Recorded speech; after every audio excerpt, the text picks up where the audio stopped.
What is up, everyone? Welcome to the Edge DFS. My name is Tyson Smith. I am in Mexico. This is our third time trying the show because of the Wi-Fi. Let's hope we get through this. Bear with us if you hear a little bit of show, hopefully. Ellie, how are you, man? You back from Arizona? What's going on with you, man? How you doing? Doing pretty good, dude.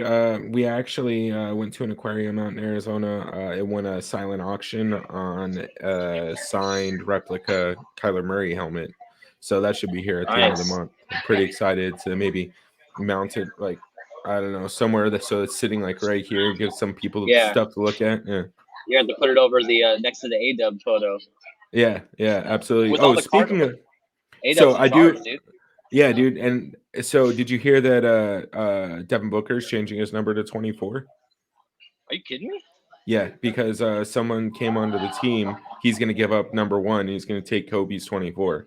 So I'm going to That's have to go cool. get Wow. a 24 Devin Booker Yeah. jersey. Yeah, that's sick, dude. That's awesome. All right, guys. Well, here we are, Seahawks. This is the Geno Smith versus Ben Roethlisberger game. Two guys who probably shouldn't be in the NFL anymore, and yet they're starting on prime time. Mm-hmm. So here's the whole show. Can we fade both of these quarterbacks in this matchup and just go heavy in the flex or heavy with the skill positions? Yes. Thanks for watching. Thanks We'll for see watching. you We'll for see you Monday guys Night next time. Football. No, but for real, I mean, I think that you could play Big Ben and maybe a flyer with Geno at captain or something, but I'd rather just jam in all the wide receivers, jam in Najee Harris, things like that. But let me ask you this: with Geno Smith at quarterback, who gets the biggest boost? Like, is DK Metcalf the better play now with Geno Smith in? We saw him have a little bit of success last week, or can we still? I'm always a Tyler Lockett guy, Yeah. but now I feel like I'm kind of not so much this week. Of course, he's probably gonna have 3 touchdowns because we can never figure this out, you know. So, what do you think about that? Who can we target this week? Yeah, just given the price discrepancy, I still got to favor Tyler Lockett. It's just too hard not to get him in at 8,600, right? And that's Yeah, 1,400 cheaper than DK. And I yeah, think the thing that makes DK even a little bit more scary is I don't know if Geno Smith's any good at quarterback, right? yeah, The Steelers have had a week to game plan and against an expected Geno Smith start. So I don't yeah, I don't know. I mean, there's a reason why he's been a backup and hasn't played since like 1994, right? So I definitely think that there's some issues here, and I'm very scared to pay up 10K for a guy who is Tyler Lockett can have similar output for $1,400 less and the same ownership. So it's just to yeah, me, it's just a safer play. But you play yeah, them both. You got to have one of those guys is probably going to be the highest scoring player on Seattle.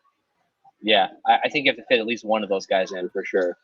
Now, Yeah. what really confuses me is why in the world is Geno Smith priced at 10.4K? He should be in Ben DiNucci range at like 9,200, 9,400. And if he was, I'd be a lot more likely to play a lot of them. But at that price tag, I'm just not interested in a lot of Yeah, Geno Smith. I think the DK is concerned because I mean he had 3 attempts for 27 yards or 23 yards last week, right? So he averaged almost Yeah, 8 yards per carry, and I don't know if they necessarily know how to price him just given his potential rushing upside. And yeah, again, like I think his price gets jacked up a little bit just to give credit to DK Metcalf and Tyler Lockett because yeah, the 1 or 2 completions to those guys could actually put you at 80 yards and a touchdown right out the gate. So he could get there still.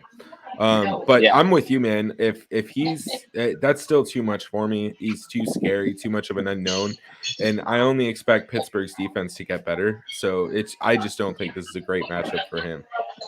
yeah. I agree. Now let's talk about injuries real quick. Obviously, Russell Wilson's out. We know that. Chris Carson is out. So Mhm. that's, he was out last week. We saw Alex Collins, and we saw him get a little bit of work. He did okay. He was super chalk and he was cheap. So he did kind of pay off. This week, he's priced up. So I don't know that I like Alex Collins as much this week, especially going against Pittsburgh. Their defense is not great. They haven't done that well this year, but, usually they're pretty good against the run historically. We got Juju Smith-Schuster's out. Rashad Penny's out. An interesting guy here is Gerald Everett, who's going to come back from the COVID list this week. I've always been a huge fan of Gerald Everett. I think he was a dangerous option with the Rams. Now he's got this to himself here. I mean, I know Will Dissly's there, but Will Dissly's Gerald kind Everett's of a starting tight end in the NFL. Yeah, and Gerald Everett is basically a wide receiver who can kind of block, Right. So I like Gerald Everett a lot, and at his price tag, which is coming in pretty low, he's at 4,600. I think he's going to be kind of forgotten about. I don't think his ownership will be up there. I think he'll be under 15% owned, and he's a guy that can break the slate. You can put him at captain potentially. He's a guy that can score you a touchdown or two. So anything else to talk about when it comes to injuries? I know the first time we tried to do this show, we talked about Anthony McFarland. I think he's out. He's a backup running back. It's not a huge deal. But, with this show, we really like to dive deep and try to find these value plays. I think that McFarland's out. I haven't been able to find any very specific information on him. So anything else you're seeing when it comes to injuries before we move on? Not really, man. I there's so many injuries here that I think that there's going to be some decent value just anywhere, right? Actually there is one. Dwayne Eskridge is not going to be in, so that gives the Seahawks a few less options. So that's something to keep in mind. I think it opens up some $2,400 guy, like Freddy Swain or whatever. But thank you. That's it. All right, let's move over to the breakdown here. I'm gonna pop up screen share. So obviously Ben Roethlisberger's at 11K. Geno Smith is at 10.4K. I don't think that fading both of these guys is too risky. I feel like if I had to fade one, it'd be Geno. But I just don't know where to go here because we just haven't seen Geno Smith. I mean, look, Geno Smith is backing up Russell Wilson, which is the worst job or the best job in the NFL, depending on how you think about it. But the guy was never expecting to play. Russell Wilson I don't think he's ever missed a game. So we just don't know what to expect from Geno Smith. He could come out and absolutely crush it, and he could come out and prove that he could play, and he could get signed next year as a starter somewhere, in Houston or something. Who knows? But I just don't love going heavy on these guys. I think I want to stay around the field and potentially go under the field. What do you think about that? Yeah, I'm right there with you. The only thing that I'm kind of keeping an eye on here is Geno's ownership. If he comes under like 25%, I don't mind going with the field there. Because he will touch the ball every play, and I expect them to be down. So there is a potential he could end up with some weird fantasy numbers just because of that. But other than that, man, I'm with you, dude. Like I definitely think that Geno and Ben are both guys you can fade tonight. And I'm not really one to fade both quarterbacks, but I just think that there's better value that we could spend our money on, right? I want Najee Harris, and I want one of the pass catchers from Seattle, and I want at least one of the wide receivers from Pittsburgh too. So I just, I definitely think that there's going to be a lot of value in potentially fading both of these guys. I just, if you look at Big Ben's numbers here, just something to write home about, man. He's thrown some of the worst interceptions I've seen in a long time. What has he got? 4 interceptions this year already. He just hasn't really lit it up much. Now, there are games where he's thrown for 58 times. He's thrown 40, 58, 40. And if he's going to throw that much, I think you have to kind of consider him. But look, he had 58 pass attempts against Cincinnati and only had 18 fantasy points. And, it's just, does 18 fantasy points get you there in this game? I don't know. I don't know. So I think you should just be flexible, and I don't think there's a hard and heavy rule with it. I'm not going to hand build my lineups this week like I usually do because I just don't. I'm going to let the optimizer figure it out for me this week. I'm going to crank up the randomness. I'm going to max him out at like 35%, and I'm just going to let it ride. I think that's kind of the way I'm going to be building this week because there's too much variance with what we're going to see this week. So let's move over to running back. Let's sort this by salary here. So Najee Harris is 11.8K. I mean, come on, man. I like Najee Harris, but I guess somebody's got to be priced up in this matchup. And if we're fading one or both quarterbacks, I don't think we have to worry too much about the salary in this game at all. I think we can leave 3,000 or 4,000 on the table this week. I don't think it really matters the salary too much. because when you start looking at the wide receivers, it does get a little bit pricey. But Najee Harris, he is, I don't know, what do you see in ownership for him? Is he going to be under 50% total, you think? He shouldn't be. So at the flex, yeah, I got him at about 50%. He should be closer to 75%. Look, can you pull up his recent targets? Yeah. This is So dumb. he's got what? Wait, week 3 he had 19 targets. Yeah, bro, this is dumb. That is insane. Yeah, and 14 receptions. That was the weekend I was in Mexico. Now, I don't expect that again, but 7, 5, 5. His lowest is 3 on the year. And I mean, look at last week. He had 23 rushes and 5 targets. So, for me, if he's under 70%, I'll probably lock him in. Do you think he's the highest owned captain in this game, do you think? Or do you think it's DK? No, it should be Najee Harris. Yeah. I mean, these numbers are impressive, and I would be an idiot to tell you not to play him in every one of your lineups. There's a path where he doesn't make the optimal. Maybe he's just not needed, but I don't see it happening because he's getting targets every game. I mean, the dude's getting 5, a 5-target game for a running back is pretty good, and that's his worst output of the season. So he's probably going to get a minimum of 5 targets in this game, upwards of 10 potentially. I think you just lock him in. I think he's a good captain option for cash, a very good captain option for cash. I'm more likely to go with one of these wide receivers at captain for this game, or maybe a random tight end or something, because us. Right. But there's nothing to talk about here. Play Najee Harris as much as you possibly can. Now, what we can talk about here is Alex Collins at 6,800. He's priced up this week. I really don't love him, but you look against San Francisco, he had 15 fantasy points. Last week he had 9. He's the guy now. So he's getting the reps in practice. They're game planning around him now. So I think you got to consider going running back versus running back a little bit in this matchup. Najee and Alex Collins in the same lineup. I don't hate that. Yeah, I don't disagree with you, man. And Alex Collins is low enough owned that it would actually make for some decent leverage to stack both of them in the same lineup. And we got to be aware Geno Smith could suck this whole game. He could just be garbage, and Pete Carroll may just hand the ball off to be safe. So I think you need to, not to be a broken record, but you really need to plan, figure out what game script you think is going to happen here, and build your lineups that way. If you think Alex Collins is going to get a bunch of volume, then at 6,800 you got to get him in. If you think he's getting 15 plus rush attempts at 6,800, I mean, we played Tyson Williams for projected around 10 to 15 carries, right? So those are things that we want to look at and that we're going to be keeping an eye on. And fading both quarterbacks, we might need the raw points that'll come from having Alex Collins in there. So, I mean, other than those two guys, I don't know that I have too much interest really in anybody else. I think I may sprinkle in a little bit of Homer in Dallas just because we don't know who's going to get the backup carries for Alex Collins. And I think we saw DJ Dallas have a little bit of run last week, right?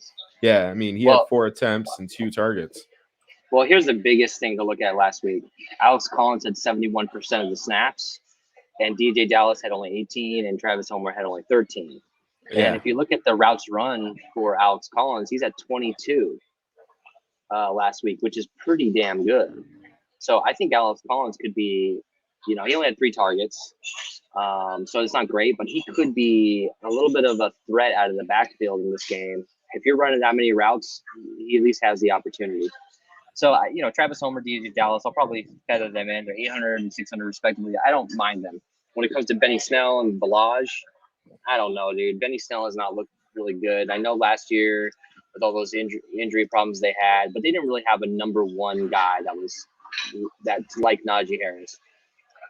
Benny Snell hasn't done anything this year. I might not play any of these guys. I might just go heavy on Najee Harris and then go above the field on Alex Collins. So let's get into the juicy stuff here. Let's get over to wide receivers. Now we got DK Metcalf at 10K. I like the pricing on him, actually. It's not bad. He's actually down from last week. Obviously, because the quarterback is different, he's not going to have as many good options this week or as many good targets potentially. But I mean, 5 targets, 5 receptions, 98 yards, 2 touchdowns. He has a touchdown every week, basically, except for week 2. So I typically tend to lean towards Tyler Lockett, and he's at 8,600.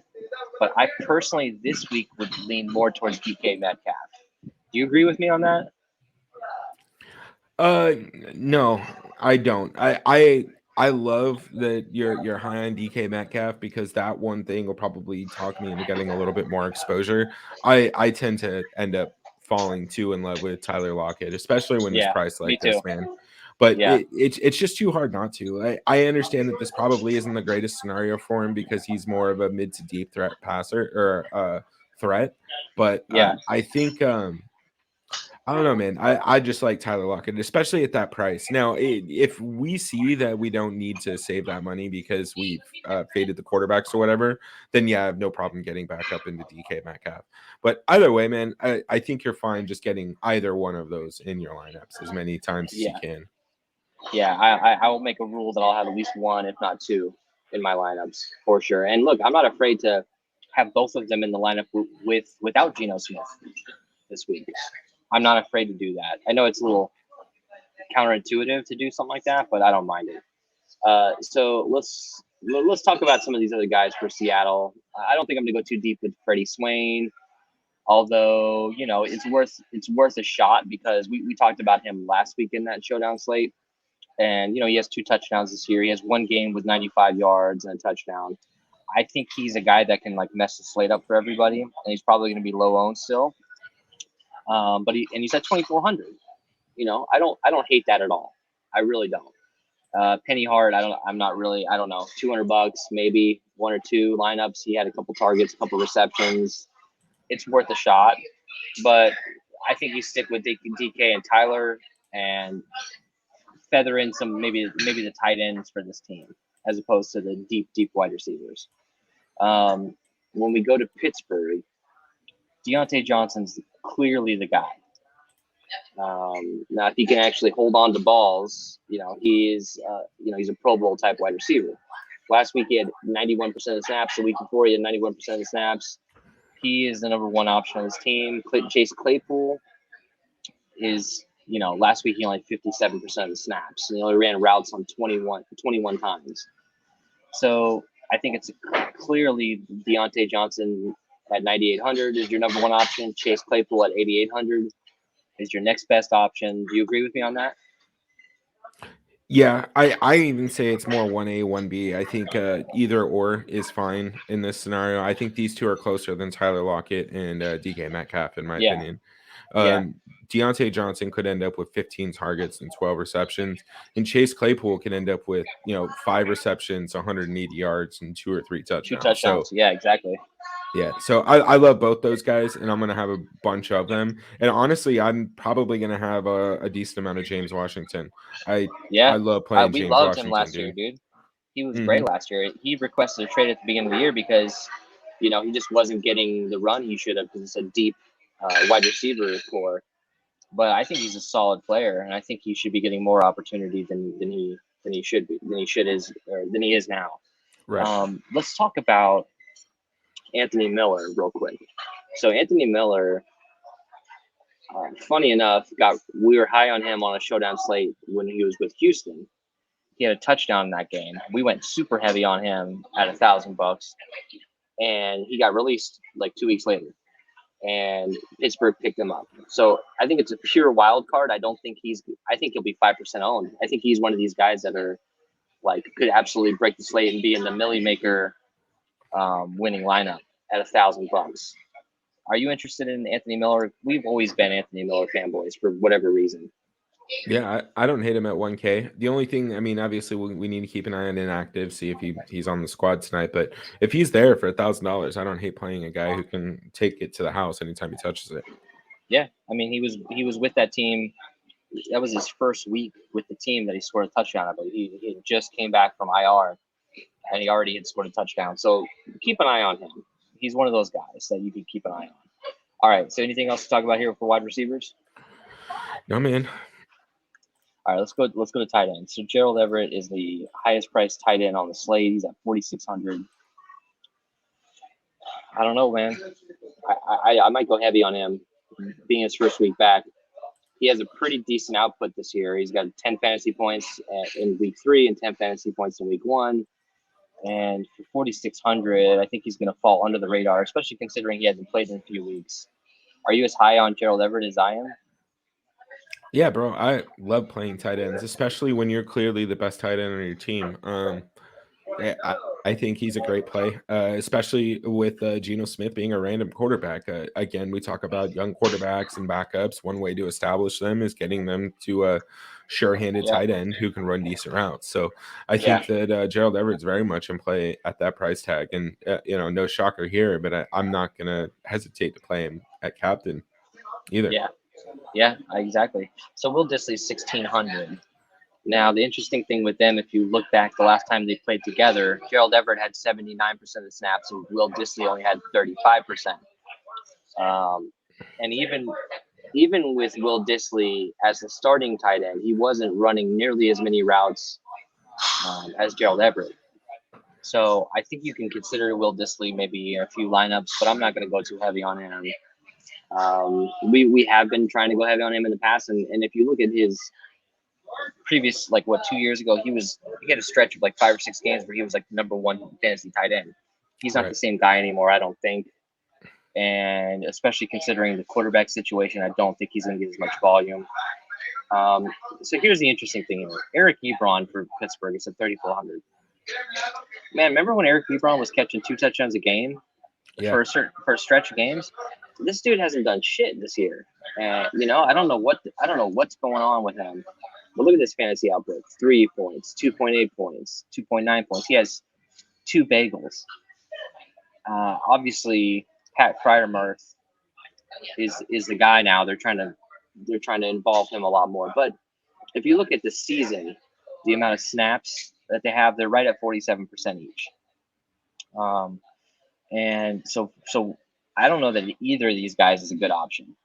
Do you like Fryermuth or Fryermuth or Ebron?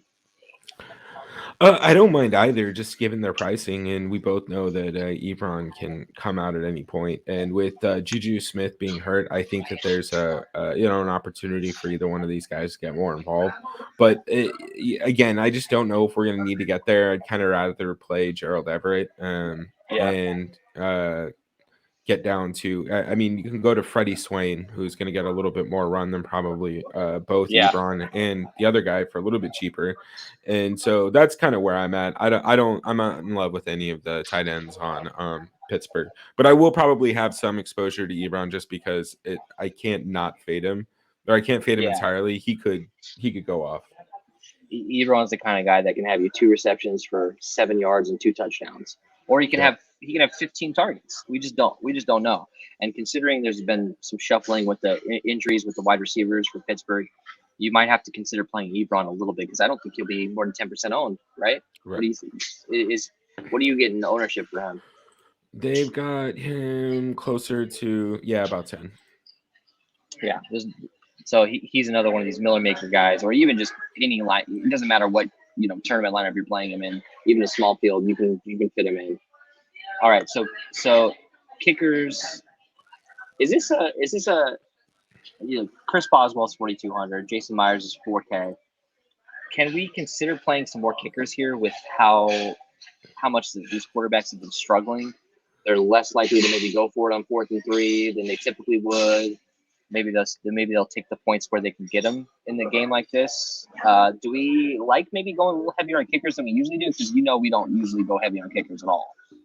Yeah, I don't mind a little bit of Chris Boswell. I'll probably have some Jason Myers as well. The only thing that kind of concerns me about Jason Myers is I really don't know what's going to happen with the Seattle offense.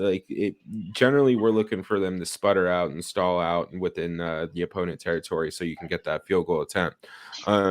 Geno Smith may not be ready to go. He may not be a good quarterback. So it's very possible that they fall behind really quickly and Jason Myers never sees the field. So, I'm probably leaning a little bit more towards Chris Boswell, but let's see. This is only a 41 point total? That's crazy. It's low, I mean, it's low. Yeah, I definitely don't hate getting a little bit of exposure to the kickers more than we normally would. And, I'm sure we're going to get into defense right now, but this might be the game to kind of be a little bit different than we normally would on a higher total slate. Yeah, and by the way, we didn't bring it up at the beginning. I apologize, but this is it's a 42.5 point total right now, and Pittsburgh is favored by 5 at home. They're minus 223 favorites, so it's a low total in this game.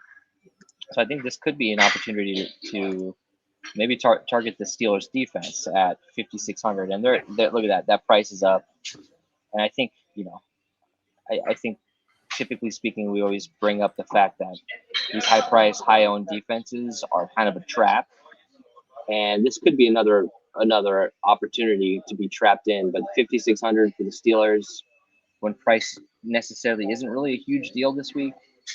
I don't know. Are you liking the Steelers defense? Would you ever go crazy with the Seahawks, considering how much Big Ben has been struggling with turnovers this year? I would maybe if it wasn't the Seahawks defense. Their defense just really isn't that good. Yeah. I don't mind maybe coming in 5-10%. I'll probably have a little bit of exposure just because the total's so low. But I'll be prioritizing more of the Steelers defense. I won't have any in captain, but I'll definitely have some decent exposure to the flex because it'll just be a nice handcuff with or stack with what's his name, Najee Harris. Yeah. All right. So what are you thinking fade wise? Do you have a solid fade this week? Yeah, man, I'm leaning towards the quarterbacks. I think it's Geno Smith is first, and then Ben Roethlisberger would be kind of the next guy that I'm not really going to be targeting as much. Everybody else, I'm going to be looking to stack and jam into my lineups as much as possible in a way that makes sense. So I'm not going to go take James Washington, Claypool, and Deontay Johnson and not have Ben Roethlisberger, right? Yeah. So yeah. I think you can go Najee Harris, Claypool, and I don't know. It really just you might even be able to get a guy like James Washington in there too, because it's not going to require too many points and built that way. Yeah. But yeah, I'm leading with the quarterbacks, man. I think I agree with you at this point. I'm going to wait to see what the final ownership comes in at. But if Geno Smith is super low owned, I might actually go heavier with him because he touches the ball every time and he has rushing opportunity. If he can get you a red zone touchdown, rushing touchdown, and throw for another touchdown, he might pay off. And there's not a whole lot of guys to pay up for. I know we do have a couple $10,000 guys, but I'm not.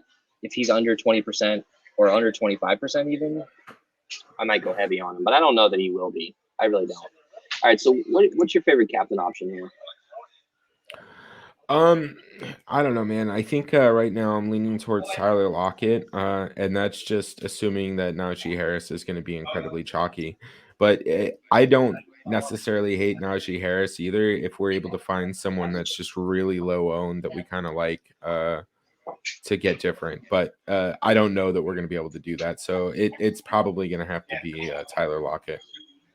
I think you got to focus in on either one of these Seattle wide receivers as your captain because I think they're like 6th or 7th highest owned guys in the captain spot, and that's just way too low owned. We will never see them that low owned at captain again, and it's just because they don't have a very good quarterback going to them. I get it, but we're talking one game here. Geno Smith can come out look like Joe Montana for 2 quarters and throw 2 or 3 touchdown passes, and that might be enough for you. That might be all you need. Exactly. All right, so Ellie, let's switch over to your screen share here. Let's just build some lineups. Let's build a few lineups, and let's try to end this right around the 30-minute mark. So I'm gonna switch over to you. Let's see what the opto is here. Yeah, there's Najee. Yep, that makes sense. You got Freddy Swain, huh? Okay. That's a 4-2. Yep, and it's a complete fade of the quarterbacks. Yeah, that's interesting. So look, that brings up an interesting point because if everybody else is fading the quarterbacks, if you double up on the quarterbacks this week, you might be different for the first time ever. All right. Well, let's just see. So it gives us who do we like for value? All right, let's go with what's his bucket at tight end? Gerald Everett. All right. 31.50 per spot. Freddy. 3,900. So it's still a little Ebron, tight. that's a lot of tight ends. Yeah, it is pretty tight. Let's go with a cheaper captain. Well, hold on. What if we fade Roethlisberger? We leave these guys in. Instead of Roethlisberger, we come over here to Deontay or Claypool. Deontay. 5,100 is Boswell or Myers, the kickers. Yeah. I don't hate this. All right, different captain. So Najee obviously is a good cash captain, but I'm not super comfortable building with him with no quarterbacks in, or with both quarterbacks in. It's kind of hard. Let's go with Tyler Lockett, dude. Yeah, no quarterbacks again. Interesting. Yeah, that is interesting. I don't necessarily like this though. Yeah, build what you like. Let's see what you're liking here.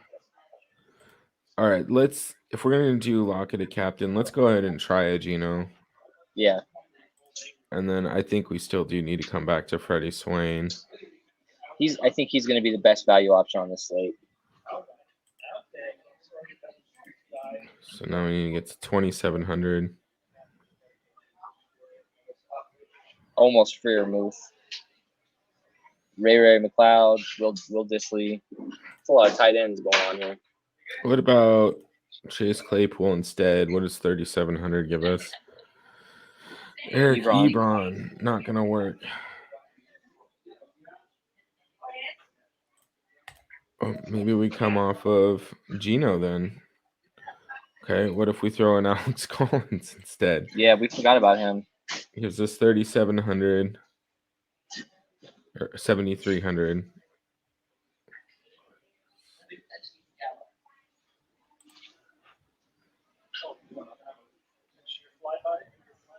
That's a big jump from Lockett to Collins. I don't really like this either, man. What if we come off of Freddy Swain then? What does that give us? 4,500. Najee, that's a weird ass 4-2, bro. Dude, you know what I think I might do? Just looking at all this, I might try to fit as many 2 quarterback lineups in as possible, because I don't think a lot of people are going to do that this week. And obviously, for a reason, there's a chance that they both suck, but they're quarterbacks, for God's sakes. So what if we try this?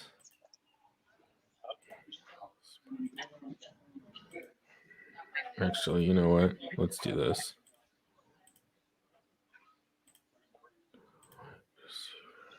Claypool, Harris, Geno Smith,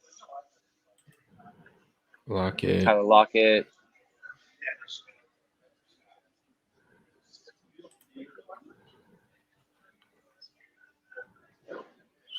That leaves us with 3,000 a pop. Oh, that's not bad. That's DJ Dallas and James Washington. That's going to be low owned as hell. Yeah. And then this I guess sucks, you can. Dude. I'm not going to lie. This sucks. Yeah, this is not going to be a fun slate to play. No, not at all, because we just don't know what the hell's going to happen. These are 2 bad teams now.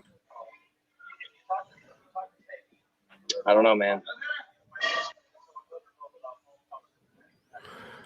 All right, let's try one thing. Let's do something weird here. And let me know if you want to play any captains after this, or if there's anyone specific you think. I don't think so. I think. Oh, there you go. A little Najee and some Steelers. Najee captain, Steelers defense.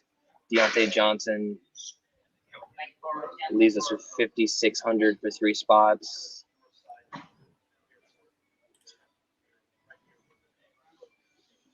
Gerald Everett, Freddy Swain.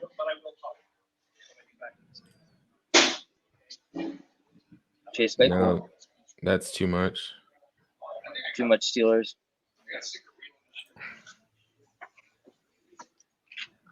Look, let's do a Geno Smith captain lineup.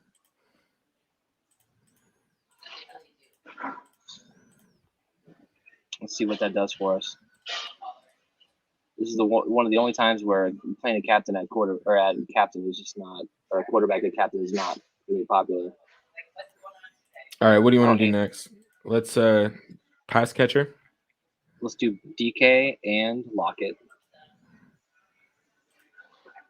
Let's put in Najee Harris. Let's see what that leaves us. 2,000 a pop. Can you throw in? What's the lowest we go, value wise? Like 600 for. I don't mind taking flyers on Penny Hard occasionally if needed, but I don't know if this is the lineup to do it in. What about Travis Homer, DJ Dallas? I'm fine. Let's go Travis Homer. 3,200. At least it's 3,200. Freiermuth, Freddy Swain.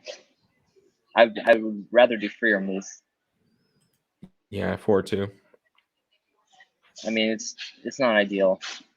It's not ideal. This is why I'm not going to hand build at all. Well, I mean, we could do the obvious and focus on Steelers pass catchers. Yeah, and maybe come off a little bit of what's his name? Najee Harris. So this isn't awful. Geno Smith, Metcalf, Lockett, Homer, Claypool, James Washington. And then you can go up to Deontay Johnson, I think. Yeah. Deontay Johnson, James Washington. Well, you see us struggling to build a little bit. I think it gives you guys an idea tonight. I think you need to come up with a clear strategy and try to build as many rules as you can. If you're hand building, just try to be a little bit different. Maybe go with two Pittsburgh wide receivers or two Seattle wide receivers, like pay up for guys together that typically wouldn't be put together. That might be your best option today or tonight. And honestly, I'm not afraid of the double quarterback tonight at all. I think it just makes things a lot easier for you. You don't have to make as many tough decisions. So, what do you think final score here is going to be? I think it's going to be something weird, like 23-12 or something. I actually think this can be like a 30-27 game in favor of the Steelers. I really do. I can see it happen. It could be interesting. Yeah, I think it could be interesting. And I think who's your low owned guy that can score a touchdown this week? I mean, just given the way that the ownership looks, I think I kind of got to go James Washington, man, at 15%. Yeah, I like him. Give me Eric Ebron. Lock it in. I think he's going to score a touchdown this week. All right. Our bold takes with our tight ends. Yeah. Oh, it's always the tight ends. I don't know why. All right, guys. Thanks a lot. We will. We're going to try to push out a Monday night show. Hopefully tomorrow morning. Try to get that out. We'll figure it out. Or tonight. We'll keep you guys up to date. Hit us up in the Discord. Like this video. Subscribe, and we'll see you guys later. Thanks a lot. Take it easy.